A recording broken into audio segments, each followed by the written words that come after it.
কিন্তু খুব বার বেড়েছে। ফুটো ফুটো আবার কি করলো? লেওড়াটা কয়দিন ধরে আমাদের পিছনে লাগছে।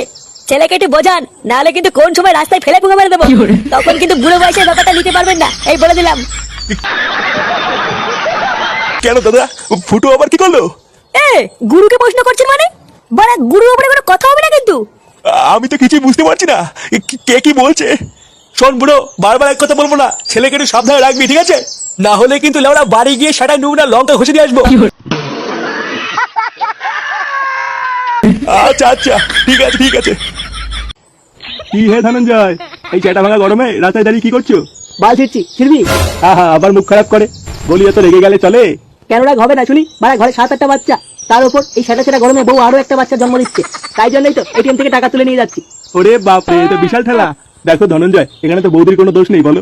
সব দোষ তো বাড়া তোমার, তুমি একটু নিজেকে সামলে রাখতে পারোনি। এবার যেটা জানিস না বাড়া, সেটা নিয়ে একদম কথা বলবি না। বোকাচুদা, 1 বছর হয়ে গেল, এখনো পর্যন্ত আমি আমার বউকে ছুঁয়েও দেখিনি, আর তুই বাড়া বলছিস আমার দোষ? এই কেলো করেছে, তাহলে তোমার বউয়ের বাচ্চা হলো কি করে? আমার তো বাড়া তোকে সন্দেহ হয় এখানকার ছেলে। এটা কি বলছো ধনঞ্জয়? বোকাচুদা, আমার গায়ে মেরে দিয়ে এখন রাস্তার মাঝখানে এসে নাটক দিতে সুধীর ভাই।